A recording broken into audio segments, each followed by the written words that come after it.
way to deal with depression is by getting our lives in order, by changing our routines, our subroutines, the way we do life every single day.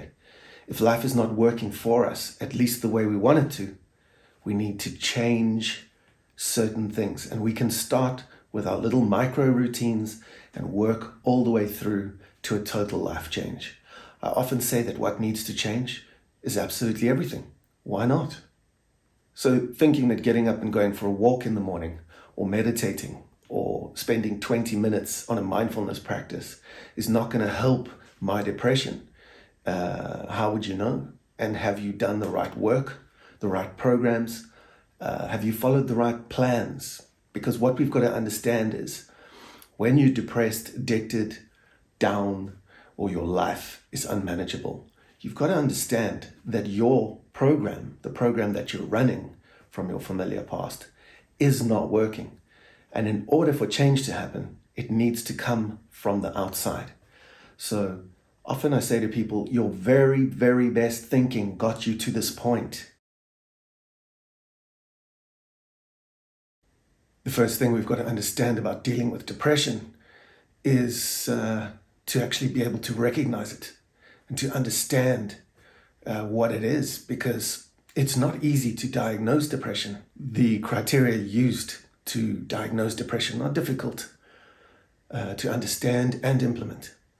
So first we've got to understand what we're dealing with, and depression is the fluctuation of mood, and how we can go up and down in that mood to a point where it affects the rest of our lives. So we might have difficult lives. We might go through times where we feel depressed, but actually we're just going through difficult times where life can be hard. Take quarantine with COVID-19, for example.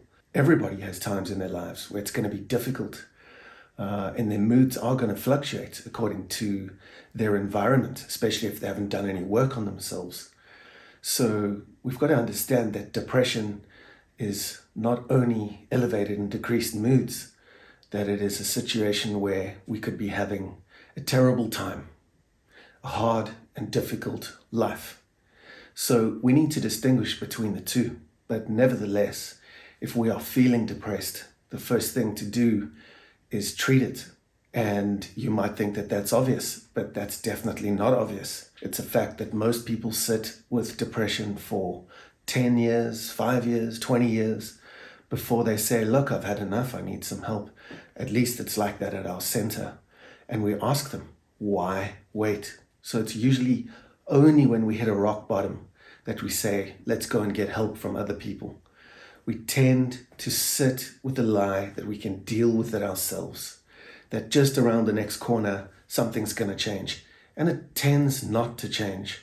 If you have symptoms of depression that have been there for a while, you need to go and get them sorted out. No one needs to stay stuck with depression anymore today. Often the question of treating depression with medication comes up, and of course, why not try medication? It's almost like people don't want to give it a bash because they feel that if they try medication, that their life has got to some kind of new low. However, medication can be great. It really has helped a lot of people. And some people tend to describe it as just relieving the constant itch that was on my brain. So medication is there for a purpose. Is it the sort of be-all and end-all of depression treatment? Definitely not. So there are many ways we treat depression today. But if we go to the other side of the spectrum and understand that now we are depressed, we've got to go back and then look, how did this all begin? Now, everything begins with a stimulus or a trigger in this universe. We've only got 5 senses, and we're in an environment where people, places, things, conversations, and situations affect us. It is our response to those stimuluses, those people, places, things, conversations, and situations that actually can cause depression, at least make it worse. So we need to look at how we are responding to life, because, as you think, so shall you be. So our thoughts, perceptions, feelings definitely play a role in depression and the maintenance of depression. If we want to get out of it, of course we've got to do something different. We need to think differently. If you've got low moods, low emotions, you need to change those somehow. Medication's one way, meditation's another, contemplative practice is another, seeing a psychologist yet another. So there's many ways to skin a cat here. But the main thing is, don't leave it alone. Everyone does not need to wait for a rock bottom. In fact, investing time, finances, resources in something like healing depression is probably one of the best investments you can ever make. So depression is defined as a group of conditions that elevate and fluctuate our mood and decrease our mood. So when we look at depressive mood disorder, we look at anxiety, we look at personality issues, mood issues, we can see that there's commonality in all of them, at least to some degree. And what works for one can also work for another. A good example is DBT, dialectical behavioral therapy, which is now being used not only for borderline personality disorders, but for depression, anxiety, and other things as well. It's the mindfulness techniques in these practices, such as DBT, that really start to get us feeling well, and then oftentimes better than well. And the good news is that this all can happen in a relatively short period of time.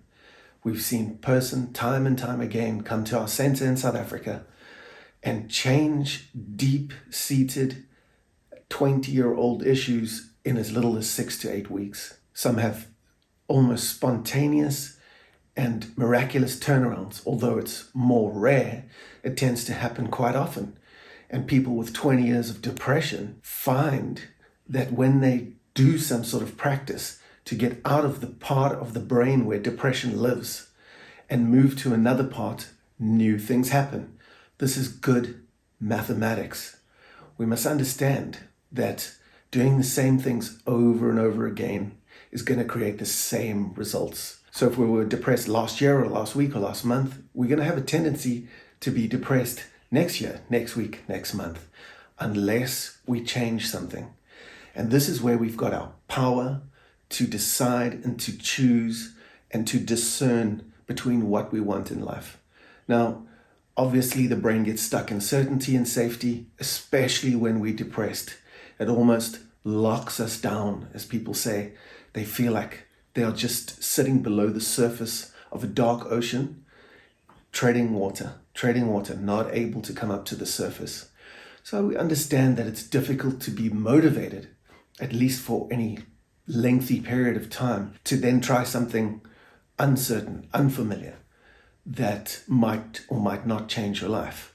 So, like anything in life, depression treatment is a risk that we need to take. That goes for borderline, all personality disorders, mood disorders, anxiety. These things are overcome more and more often by people who go out and access different parts of the brain. They wake up different parts of the body, which is our record of the past, and they start changing the body, the thoughts, the feelings, the emotions, the perceptions, and all those neural networks and neural nets move from the back of the brain, the downstairs bottom of the brain, which is down here, all the fight, flight, freeze responses. And with lots of exercise, mindfulness, meditation techniques and so on, you can access your prefrontal cortex, your cerebellum, all the different places where there's creativity, gratitude, joy, bliss, totally different part of the brain. And of course, that's what medication is trying to do. It's trying to access those different chemicals, those different signatures, and those different parts of the brain. Another way to deal with depression is by getting our lives in order, by changing our routines, our subroutines, the way we do life every single day. If life is not working for us, at least the way we want it to, we need to change certain things. And we can start with our little micro routines and work all the way through to a total life change. I often say that what needs to change is absolutely everything. Why not? So thinking that getting up and going for a walk in the morning, or meditating, or spending 20 minutes on a mindfulness practice is not going to help my depression, how would you know? And have you done the right work, the right programs? Have you followed the right plans? Because what we've got to understand is when you're depressed, addicted, down, or your life is unmanageable, you've got to understand that your program, the program that you're running from your familiar past, is not working. And in order for change to happen, it needs to come from the outside. So often I say to people, your very, very best thinking got you to this point. And the retort often is, I need to go and speak to my psychic about that. I need to sit on my crystal chair. I need to go and refer to the tarot cards. But the history, the record shows that these things are no longer working. Yet the mind will continue to run the program of the familiar past. It will continue to try and solve this problem, speeding up the mind, becoming obsessive in thought, compulsive by nature, trying to solve problems that it can never find the answer to. So oftentimes what we need is an external program or plan. And that's what we provide.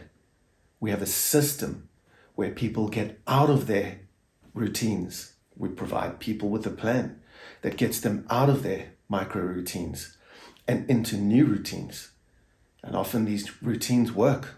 There's no doubt within 6 to 12 weeks that people who wanted to end their lives only ended their thinking. They ended the way they always thought. The chemicals that produced changed. In turn, when we change our thinking, our chemical structures, our neural networks, our fight, flight, freeze response, all change. You can kill anything, including depression, by just not feeding it. It's highly, highly treatable for most people on the planet. And what we've got to realize is that change is uncomfortable. It's scary. It's risky because how are you going to get a guarantee? How are you going to know it works? Nothing, of course, in the past has worked, right? Getting out of your comfort zones is definitely a good start in how to heal depression. Often through life, through trauma, through difficulties and challenge, we tend to wipe out our value system, our very own value system. We tend to forget what life means to us, what's important and what isn't. And so coming back to the authentic self is something we've probably all heard today, but it's necessary. It's necessary to clear away the debris, to get rid of the masks, the codependency, the perfectionism that we've been wearing. Get rid of these things and access what is underneath. Often what people need is a life that works, and we show them how to do that. We know lives that don't work. No routine and no plan. There you go. Depression is headed your way or something similar. Our worldview, our perceptions, the way we see a world. Is it falling to pieces? Is it terrible? Is it catastrophic out there? Or is it those things in here? And that's what we've got to understand, that sometimes we let that environment inside and we don't even realize that we've been responding to life in negative ways that cause or perpetuate depression. So what we've got to do is change the way we look at things, because when we change the way we look at things, the things we look at are going to change. We have a tendency as human beings to think of things in negative ways. Our entire nervous system is built for survival. And instead of thrive or arrive ever, we continue to strive and strive and strive. And that's depressing in itself, isn't it? Never being able to get the breaks, get where you need to go. So life is difficult. It can be downright overwhelming. We can think of the bad breaks as conspiracies against us, that the world itself is against us and it's a bad place. We can understand that an alcoholic parent, a depressive parent, a partner that has been emotionally abusive in some kind of way, shape or form, has been our fault. And that is how we take the environment and interpret it in ways that we internalize. So what we've got to do is actually take our power back, power meaning action, by starting from the ground up, by establishing a new foundation of who we really are when we're people that can at least rely on ourselves to get up and go when we have to, even if it's painful. That is a new base. It's a new sense of security that you need to develop and grow from there. So although we can spiral down in life quite easily, far, far easier than we can actually spiral upwards, especially if we're left alone to overthink. Because if you overthink anything, scientifically speaking, it becomes negative. Whenever you overthink something, it becomes negative. It turns into a response that helps you to survive. But in actual fact, that's often not the case today. There's no lions and tigers crouching, ready to pounce on us. Even though 1,000,000 years ago that was the case, it's not the case now. But the brain, the lizard brain and the monkey mind that gets depressed is sitting there believing that there's disaster and calamity and ropes that appear to be like snakes around every single corner. So when we open those thoughts and allow them to sink in and stew and percolate, we can develop disorders. How we deal with depression is moving from point A to point B. Number one, nothing changes if nothing changes. We've literally got to move on various axes, on various dimensions. For example, move from the back of your brain, where fight, flight, and freeze is, to the front of your brain, your prefrontal cortex, where you can again be creative, where you again can feel gratitude, which in turn will increase your energy that might have been missing for years. Remember, where focus goes, energy flows. We can move from the back to the front of our heads through practice. So moving from point A to point B is making change happen. Now we can do that in our brains through mindfulness practice, meditation, and so on. We use our CQ walking meditations to lift people out of the familiar thinking that has got them stuck year after year and feeling that their lives are terrible, sometimes that their lives must even end. But it's not their lives that need to end. It's their thinking, thoughts, feelings, perceptions, and behaviors that need to end. Sometimes we just need a new plan. And the plan is to get from A to B. Same thing goes for our energy centers, our chakras, our Shakti or our Chi, whatever you want to call it. Depression comes with low energy, low motivation. It comes with very little desire for anything unfamiliar. It comes with very little desire to change. So what we've got to do is shift energy. Now, at the end of the day, energy is information. So we need new information in terms of new form, new plan. Go for a walk. Change your micro routines. Change how you think about life, about the external environment and the one inside. So getting from point A to B also means going from your root to your crown. So, people describe 7 chakra points. I think there's 114, but we'll stick with 7. And really at the base of those chakras, you could call them Maslow's hierarchy of needs. It's exactly the same thing.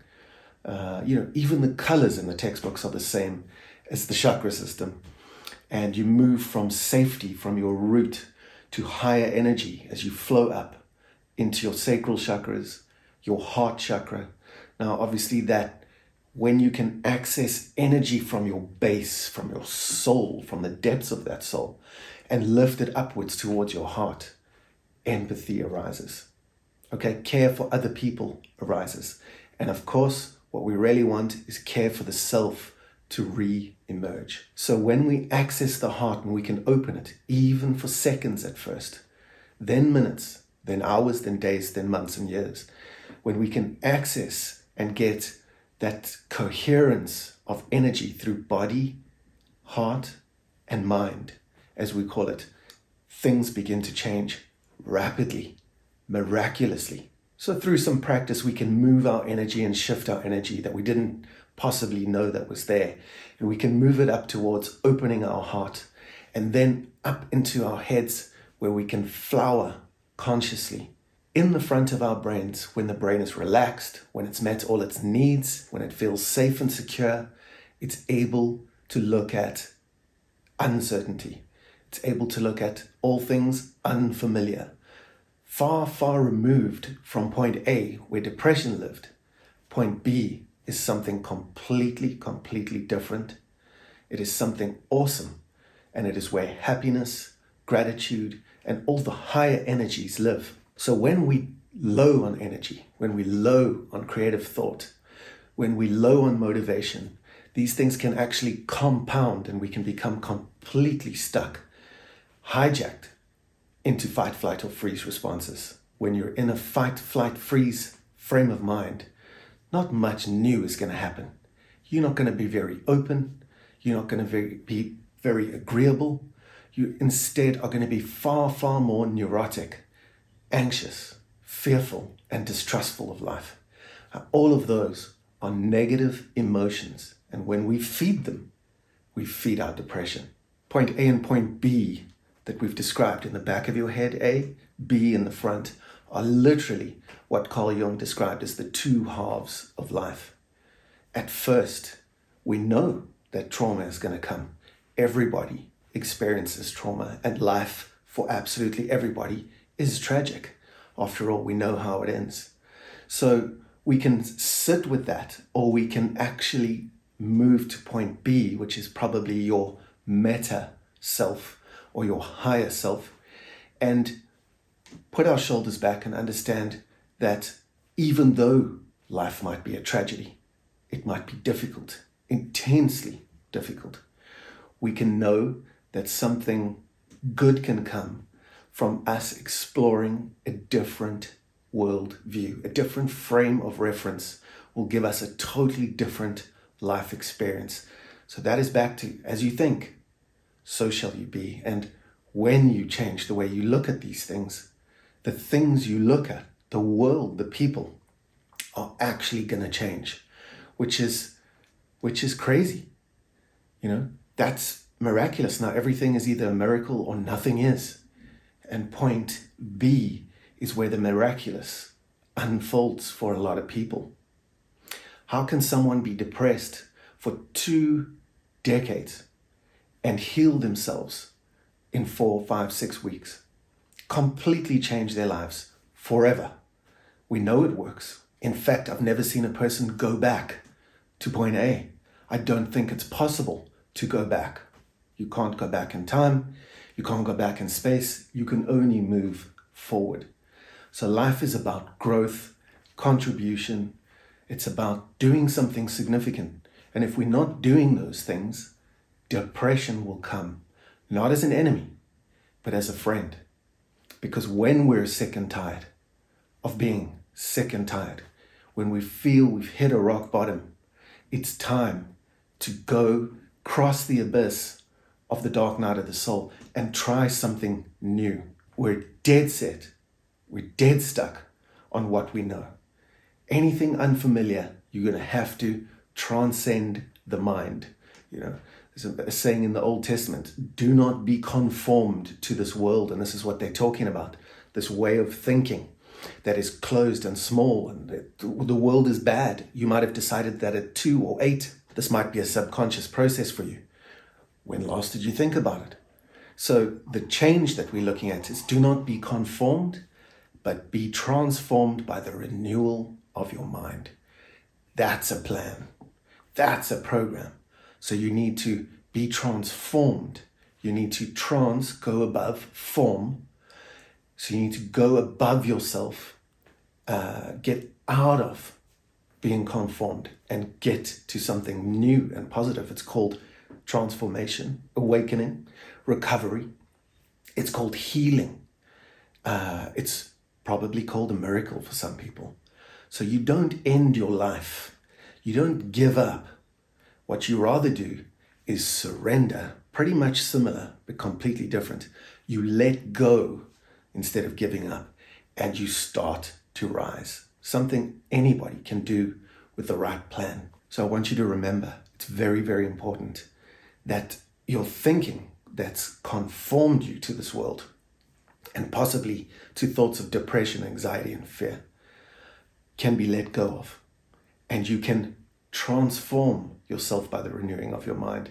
Now, remember this, your best thinking has got you to this point. Your best way of interpreting your life, your history, the things that have happened to you have got you to this point.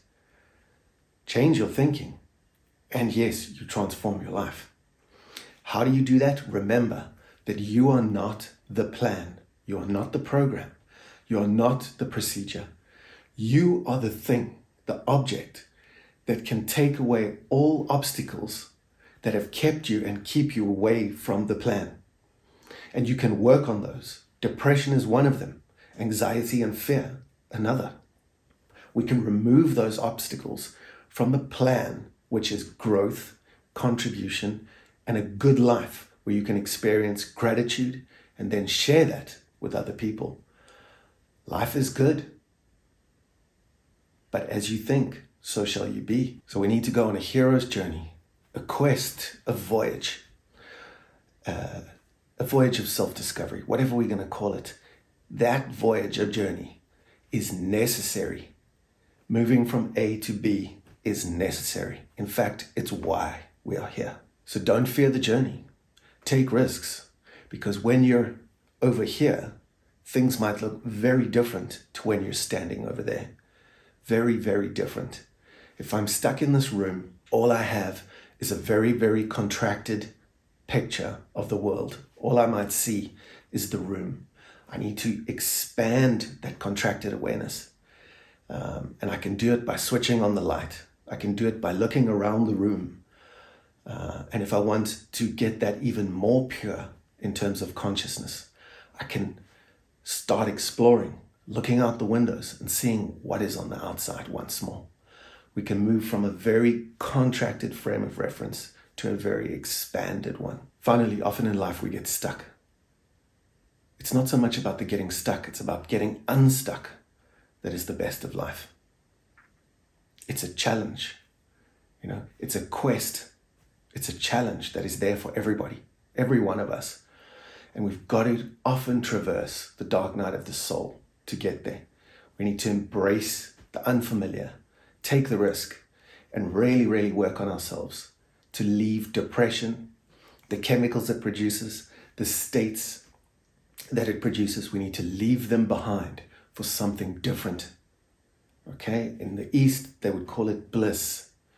So what we need to remember is, regardless of our past, regardless of our current situation, however dark it may be, life has 3 boxes.